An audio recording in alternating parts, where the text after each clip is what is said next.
And it's that time of year where kids are headed back to school or may have already started, like our PPS students. In today's In the Know, we're going to talk about how to shift your kids from a summer mindset to one that will help them have a successful school year.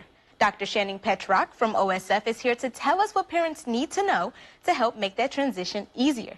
Thank you so much for joining us. We're glad to have you here. Thank you. So what would you say is the biggest challenge for kids transitioning from summer break to the school year? Well, any transition is difficult for both parents and children. It's the change in schedule. It's the fear of the unknown. Who's my teacher? What's my class going to be like? Who's going to be there?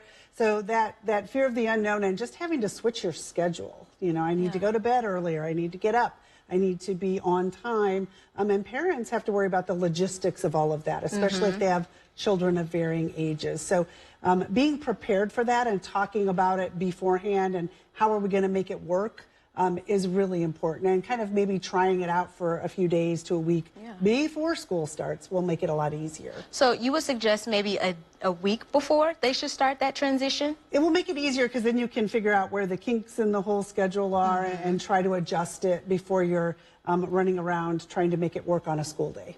Absolutely. And what other things can parents do in addition to maybe starting that schedule early? Are there things that parents can do to prepare themselves to prepare the students? Yes, try to figure out the logistics for yourself as the parent. So is a child riding the bus, or is somebody walking, or who needs to get to school at what time, and how am I going to make that work? So just that timing of who's got to be where when, and how is that going to work with you maybe getting to work. So how are you going to make that work and do a dry run, maybe even on a weekend, just to time it out. But figuring out and talking to your kids about, if you walk to school, how do we do that safely? Or waiting for the bus, how do we do that safely? So having those conversations around getting where we need to be in a safe way. And with those logistics, having multiple children, multiple schedules, that can kind of lead to stress and anxiety to a certain extent. So what would you suggest parents and kids do to combat those? For a lot of people, it is that fear of the unknown and just being worried about how things are going to happen. So talking about it, that anticipation and expectations actually does help.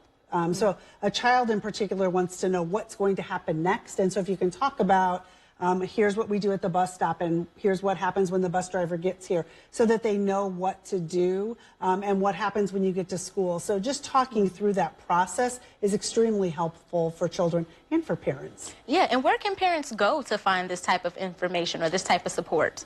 So they can always talk to their local school and just figure out, you know, the schedule and who needs to be where. They can call the district office just to get the logistics for each school, because they all start at different times. And use your school as a resource, because if you're running into trouble throughout the year, the school has resources. There are counselors in schools that might be helpful if your child is struggling. But addressing things earlier rather than later is always a good idea. Absolutely. Thank you so much for sharing your expertise with us. We really appreciate it. Hopefully it helped the parents and some of the guardians at home. And we'll be right back after this. Thank you so much for